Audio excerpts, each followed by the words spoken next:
حضرت سیدنا یوسف بن حسن رحمۃ اللہ علیہ بیان فرماتے ہیں کہ ایک دن میں حضرت ذوالنون مصری رحمۃ اللہ علیہ کے ساتھ ایک تالاب کے کنارے موجود تھا۔ ہم نے دیکھا کہ تالاب کے کنارے ایک بہت بڑا بچھو ہے اور اس بچھو کے پاس ایک مینڈک آتا ہے۔ مینڈک اپنی پیٹھ پر اس بچھو کو بٹھالتا ہے اور تالاب میں تیرتا ہوا دوسرے کنارے پر چلا جاتا ہے۔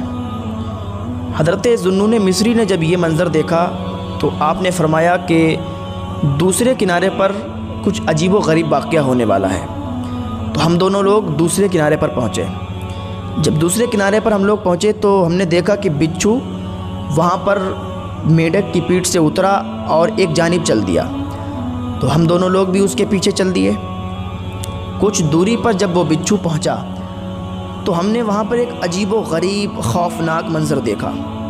وہاں پر ایک نوجوان نشے کی حالت میں لیٹا ہوا ہے، بے ہوشی کی حالت میں پڑا ہوا ہے، اور اس کے قریب ایک بہت بڑا اژدہا ہے، اور وہ اژدہا اس نوجوان کو ڈسنے کے لیے اس کے سینے پر سوار ہوا۔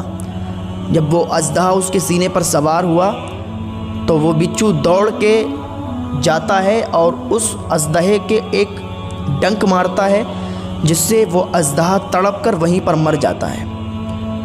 جب وہ اژدہا مر جاتا ہے تو وہ بچھو واپس چلا آتا ہے اور مینڈک وہ کنارے پر موجود ہے۔ پھر مینڈک وہی کام کرتا ہے، اس کو اپنی پیٹھ پر بٹھالتا ہے اور دوسرے کنارے پر چھوڑ آتا ہے۔ اب ہم لوگوں نے جب یہ منظر دیکھا تو ہم اس نوجوان کے قریب گئے۔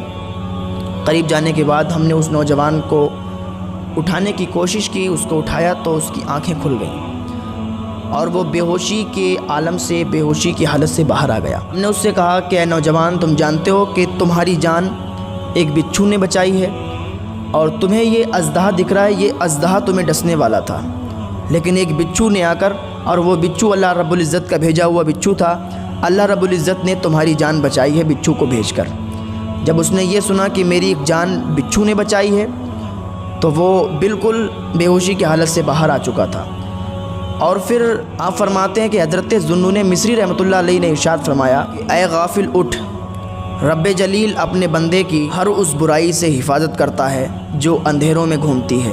پھر تیری آنکھیں اس مالک حقیقی سے غافل ہو کر کیوں سو گئیں جس کی طرف سے تجھے نعمتوں کے فائدے پہنچتے ہیں۔